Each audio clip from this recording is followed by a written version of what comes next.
Jesus and a woman with a broken heart at a well in a life-changing conversation.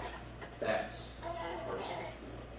Listen to how Philippians 2 describes the personal side of our God.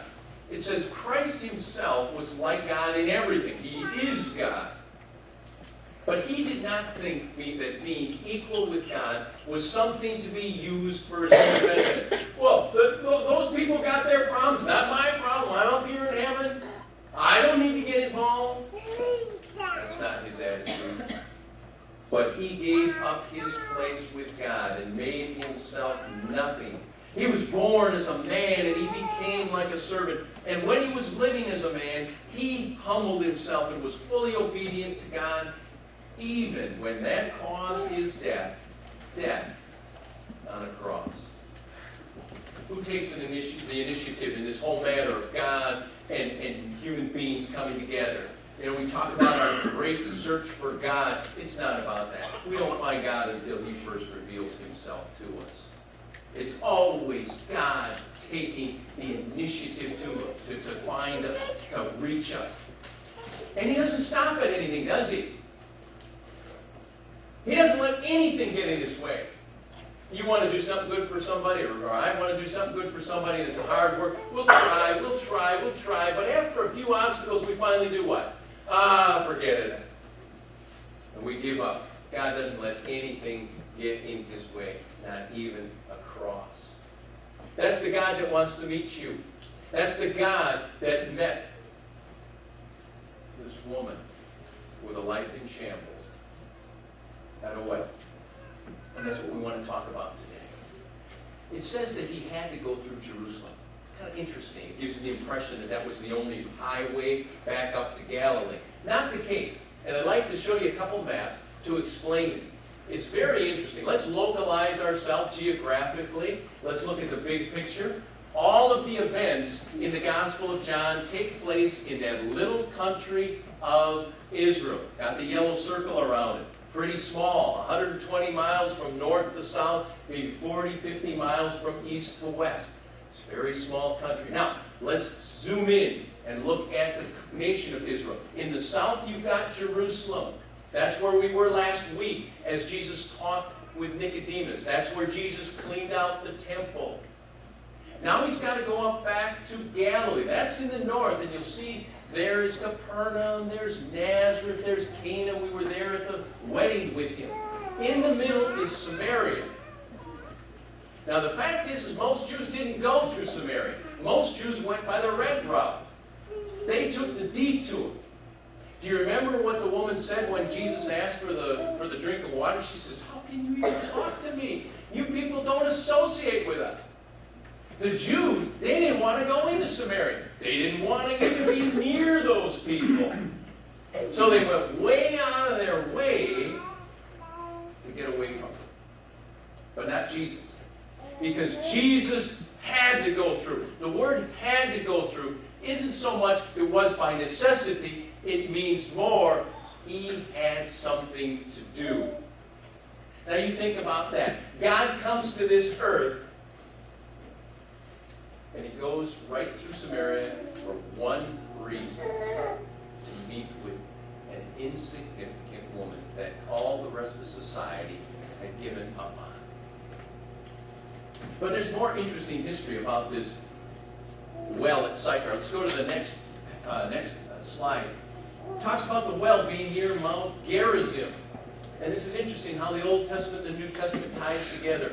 When Moses led the people of Israel to the edge of the promised land, he told them, he said, when you go into that land, I want you to gather right in the middle of Mount Ebal and Mount Gerizim. All the people are in the valley. And you put leaders on the top of Mount Ebal and leaders on the top of Mount Gerizim. And I want you to read my law so that everybody can hear it. And then after they've heard it, I want the leaders on Mount Gerizim to say, folks, if you trust the Lord and you listen to him and you obey him, these are the blessings that he will rain upon you. And after they're done, then the leaders on Mount Ebal will say to the people, but if you think you know better than God, if you think you've got a better way, if you think you can go through life alone and you disobey these laws, this is what's going to happen. Interesting, isn't it? And so in this place that is charged, it's charged with religious history and meaning, in comes the Son of God. And he sets it all aside. He sets aside the Samaritan Jewish conflict. He sets aside everything in the Old Testament. And he says, look, let's focus on one thing and one thing alone. What's your relationship with me? And what he does is he creates the need to show, or she creates the understanding of how much she needs him. Okay, thanks for the slide. Remember what those. Let's talk about Christ meeting us today. Does he still meet with us today? Does he still want to meet with you? He certainly does. We're called people of the book, and we ought to be people of the book. You know, some people say, oh, come on, read the Bible. That's boring. I want Jesus to meet with me like that Samaritan woman met with, or like he met with that Samaritan woman. You know, honestly, I'll take the Bible any day. She got 15 minutes. And then he was gone. She could never talk to him again personally. We got the Bible. We've got the complete story. We've got the beginning, the middle. We've got the end. But unfortunately, reading the Bible is boring to us. You know, it's kind of interesting. It's the same thing with food, isn't it? Well, you know, the healthiest foods. What are the healthiest foods? Dark green leafy veggies, right? And lentils. You ever have anybody in your home, anybody in your house come home and say, I am just dying for some spinach, huh? Anybody do that? Where are the lentils? I gotta have my lentils. No, it's where are the Doritos? Give me the trail mix. Where's the ice cream, the donuts?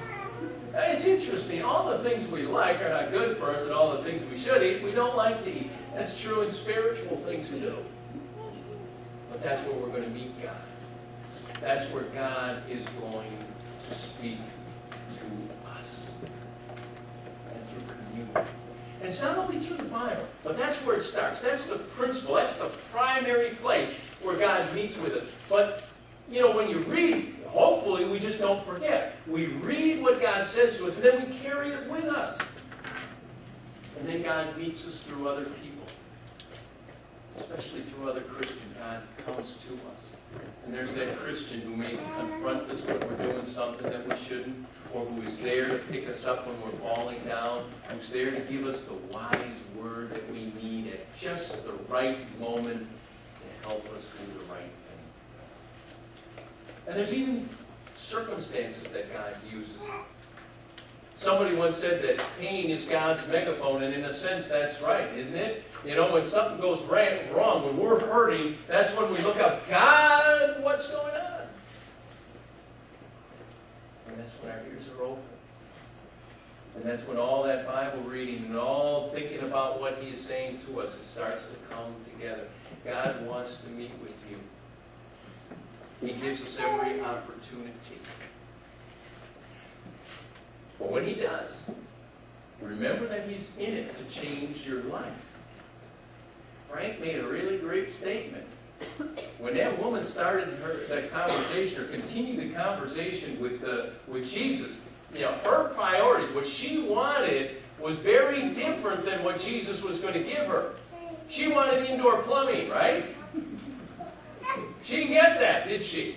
She had to go back to that well the rest of her life.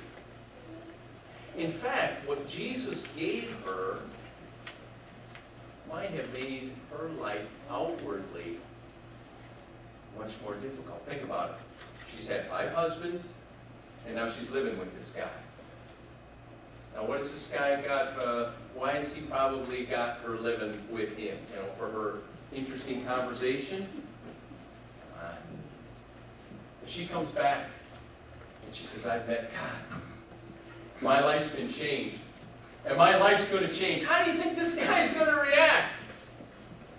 He might just boot her out. Well, if you're going to become some religious fanatic, I don't have any use for you. That's what Jesus does. You know, we focus on what? We focus on the present. We focus on, how do I feel right now? How are things